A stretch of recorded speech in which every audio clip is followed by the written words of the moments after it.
All right, thank you for tuning in today. My name is Alam, and today we're going to peer into the bottomless abyss of Magic the Gathering Arena. So today we got a couple of interesting things to talk about today. There are a lot of cards that I think are underpowered in the game right now, in the current format, that I feel like people should be playing with a little bit more. And if you're willing to kind of think about your decks in sort of a more different way, I think there's a lot of fun to be had still in the current format, even though it is getting a little bit stale. So let's go ahead and jump right into it. All right, here is the list here on the side. I kind of just put one copy of everything so I can talk about it really quickly. So we're gonna go over each card in the list here. Each one is listed by mana cost here, so it's not listed by number or anything like that. I didn't actually do the countdown. If you notice, there's actually a couple more than 10 here, so I'll put these in the honorable mentions kind of when we get down to it. So let's go ahead and jump into the first one. We have is Almighty Brushwagg.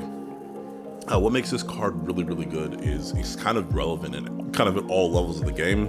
It's good in the early game as to kind of slow down aggro decks or kind of punish people who don't play anything in the early turns. In the mid game, it can help to block people's 3/3s and 4/4s. And in late game, if you have mana, it has a mana sink ability, which can easily, unchecked, can easily just run over your opponent.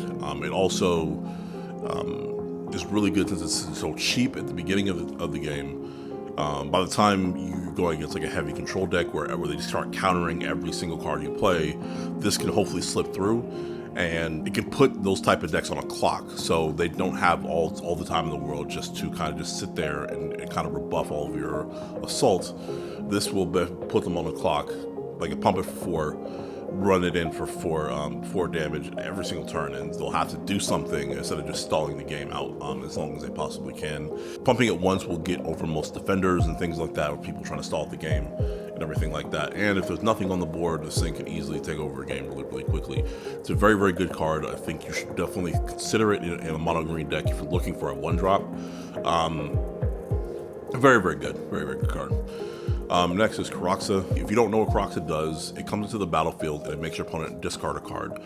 If they don't discard a card, then they take 3 damage, and then Kroxa dies.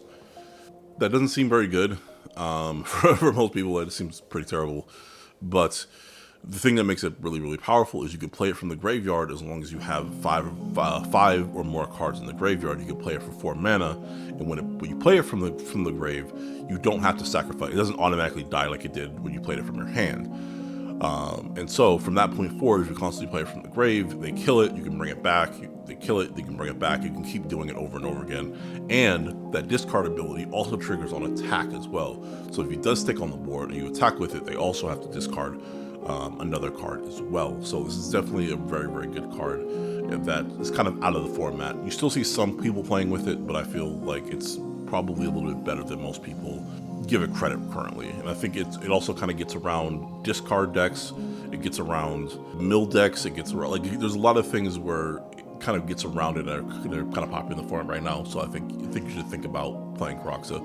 Next is Bloodsky Massacre, the Bloodsky Massacre. So this thing does 3 things that I think are very, very good. It creates a creature. Whenever a berserker attacks, you draw a card, which is very, very good, and it gives you mana. I think that this is a very underlooked card, and I think that even if you're not playing Berserk, if you're playing black-red and you're looking for a 3-drop, that's kind of different than like a damage spell or something like that.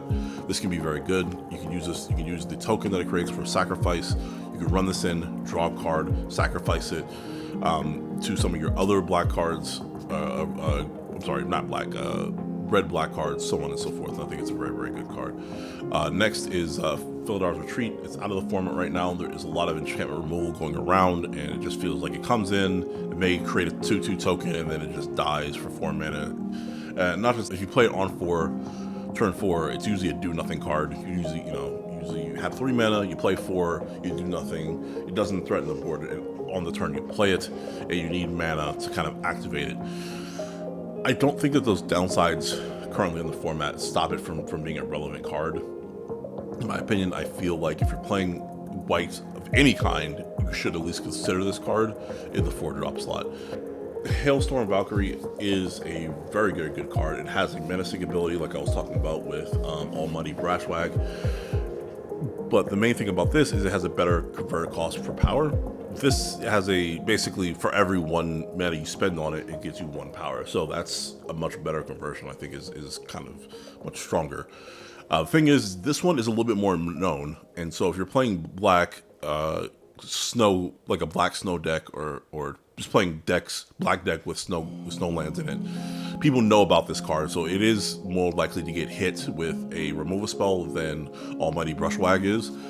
But if for whatever reason, if you are playing that deck and your opponent doesn't immediately kill it, it can absolutely run away with the game, because it has flying and trample, which is very good in the current format, and I think it should definitely be looked at when you're looking at decks like that.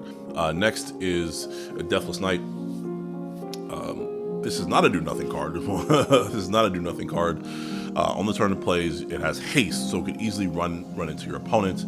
It can block. It does a lot, and the thing about it is it comes back to your hand the first time you gain a life, I should say, per turn. So it's a very powerful card of recursion. And right now, non-white life gain decks are kind of in the format right now. And if you're running a black-green or black-green version of any of those life gain decks, this is something you probably should put in your deck. It's not cheap, but it's cheap enough for the stats that you get that I think it's worth it. You can always buff it with something, you can always give it lifelink. And the fact that it has recursion means that getting countered isn't a big deal. Getting killed isn't a big deal. The really only thing you can do is graveyard hate or exile it. So I mean, that's really what it is. You bounce it, that's fine. I don't really care about that because it has haste. So next is Outlaw's Merriment. This card, I don't have to say this. You get a random token each turn, and they're all good. Even if this thing only gave you 1/1, this thing would be good. It's just a good card. Next, you have Titan's Nest. Titan's Nest is a card that most people probably don't even really know what this does. What it does is you can exile cards from your graveyard to give you colorless mana. This is very strong, being able to get colorless mana. So basically you put a bunch of stuff in the grave however way you want, and then this will convert those cards into mana, where then you can play your 7, 6, 7, 8 drops pretty easily. And since it's a blue, you can play some of the strongest cards in the format by extra turns, taking your opponent's creatures, summoning 8/8 serpents with whatever, with hexproof and all that type of stuff. So there's lots of different things you can do with this. This is very powerful, and it's in my opinion the 3 strongest colors. So now, Bond of Discipline is kind of one of those cards where I think that a lot of people overlook this card. I think it's better than people think. I think the reason why it's not good is simply the way the shuffler works. Like, whether you put 4 copies in or you put 1 copy, it seems like you always draw it in your opening hand. And if you're constantly just getting 4 copies of this card in your opening hand, it kind of sucks, man. And then if you shuffle it away, you never see it again. So it's just a really difficult card to play with the way that the shuffler works currently. But I still don't think 1 or 2 copies of this is still worth it. Any white creature-based deck, I think this is something you should be looking at. If you can actually play it and you have any sort of board state, it's game over. They lose. I mean, they just lose. Now we're on Quartzwood Crasher. This card is not played in Gruul for some reason. I don't know why. It's probably the best Gruul card, I think. What do we have here? We have Born of the Chained, and then we have Rampant Smasher.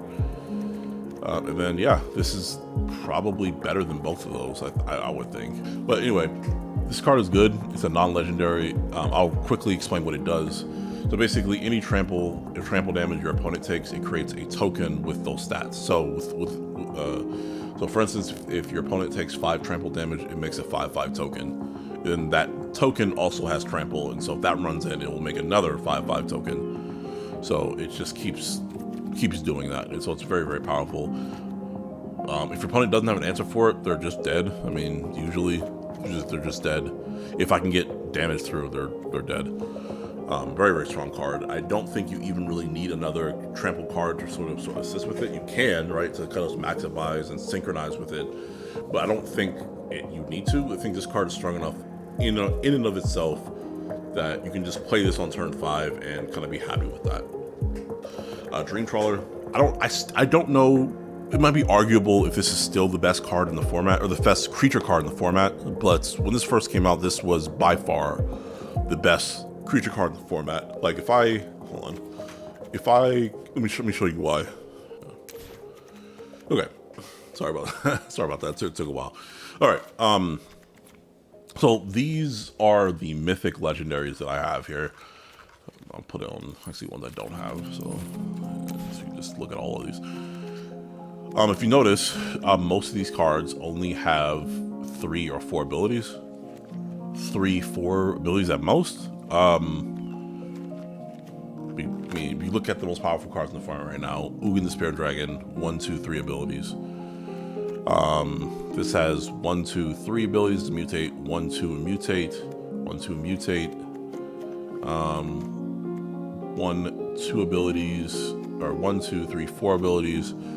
Says what? Can't be countered, creates a token at the end of a turn, and then I can sacrifice and do 1 or 2 abilities. Call that 4. You can call it 4, you can call it 3. I don't know how you want to look at it. 3 abilities, 3 abilities. You get the point, right? Even so, all of these are mythic, which means a rarity, and usually the more powerful cards are going to have a mythic rarity, and then these are legendary mythics, which means that you can only have 1 of these on the field at a time, right? Well, on your side of the field at a time. You can only control 1 and 1 at a time. Well, if you look at Dream Trawler, it's not legendary. So it has 5 abilities. So it has Flying, Lifelink, the ability to get stronger when you draw cards. When it attacks, it actually draws a card, pumping its 3rd ability with its 4th ability, and it has Evasion by being able to discard a card and giving itself hexproof, which I think is stupid. I don't know why this card is so powerful, and the fact that it's not legendary, I think, is fucking stupid. This is arguably the strongest single creature in the format right now, and nobody's really playing it. So we have Athreos. Athreos is a card that, if you build around him, or this is definitely a build around, he is really, really strong. I get that he's expensive, right? And that's why nobody really plays him. He's expensive, and he also kind of doesn't really do anything if your opponent doesn't play creatures. So it can kind of, I get why he's not super popular, right? I understand this one. But if you do decide to play him, you can absolutely put your opponent in a really bad position where they just can't play creatures, right? If your opponent is playing a creature deck and you have a control heavy deck, like a black-white control deck, they just can't play anything. Otherwise, you'll just take it. So it kind of puts them in a really bad position. And so, yeah, it's just a very, very strong card. Last but not least is Ruinous Ultimatum. This card is a one-sided board wipe, and one-sided board wipes are the strongest type of board wipe in the game. That's why they generally don't make too many of these, because they're just so strong. I mean, being able to destroy all of your opponent's permanents. Remember, this says all non-land permanents, not just creatures. So planeswalkers, enchantments, artifacts, you know, if you're whatever your opponent is doing, it just destroys it all in one card. Usually your opponent is not gonna be able to recover from that. That's pretty much it for the list here. I hope you enjoyed it. If you have your own picks of what you think is underrated in the format right now, put it in the comments below. I will definitely discuss it with you, and we can talk about it and be friends and whatnot. If you have any suggestions for other videos as well, go ahead and put it down. I'm kind of a jank lord. I have some very, very interesting stuff to kind of talk about. going forward. I think my next video is going to be why you shouldn't play mono white life gain and why that deck is kind of bad,